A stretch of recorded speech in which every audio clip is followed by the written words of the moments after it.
Sziasztok, én Vimolavit Károly vagyok, a következőekben pedig a rövidlábú hölgyeknek fogunk egy pár hasznos tanácssal szolgálni.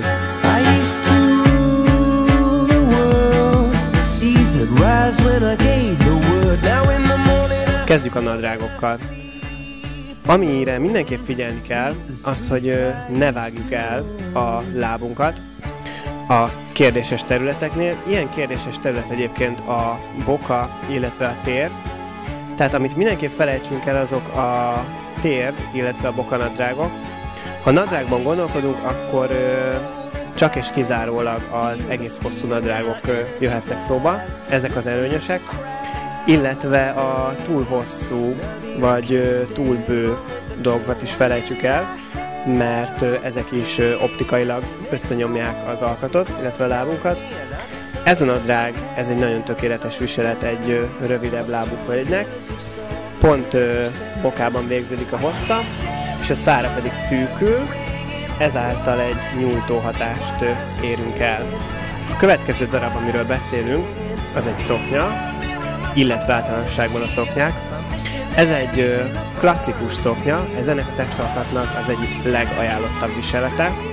Amire szoknyák tekintetében figyelni kell, hogy ne nagyon használjunk olyan darabokat, amelyek lent hangsúlyos díszítésekkel, csipkével vagy rakással rendelkeznek, mert ezzel pont a takarni kívánt területre hívjuk fel a hangsúlyt.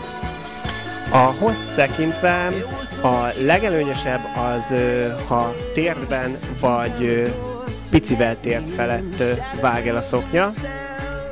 Ezáltal ugye megnyúlik az alkatunk, és amivel kombinálni tudjuk például a szoknyát, azok a szűkebb felsők, vagy például egy ilyen testalkatnak nagyon ajánlott a body, például egy teljesen egyszerű bodyt egy ilyen klasszikus szoknyával kombinálva nagyon nőies, elegáns viseletet tudunk kölcsönözni magunknak, úgy, hogy abszolút figyelem előtt tartjuk az alkatunk sajátosságait.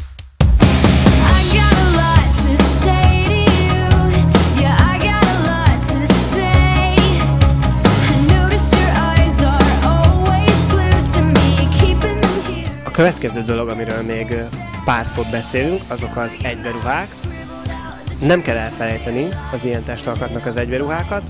Egy pár szabály van, amire ezeknek a viselésénél figyelniük kell.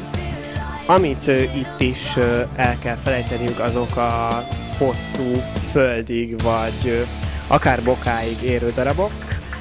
Ezeket ne alkalmazzák. Amik a legelőnyösebbek számukra, azok a térd felett lábat elvágó ruhadarabok. Hogyha valaki ennyire nem bevállalós, akkor ő még felvehetik azokat az egyberuhákat, amelyek pont térdben vágják el. Illetve amivel még tudnak játszani, úgymond, vagy amire még oda tudnak figyelni, és nagy hatásokat tudnak elérni, azok a színek, illetve a csikozások. Ennél a ruhadarabnál ugye egy hosszanti csikozást láthatunk, ezzel ugye pedig megint csak azt a hatást tudja elérni egy ilyen testalkat, hogy megnyújtja.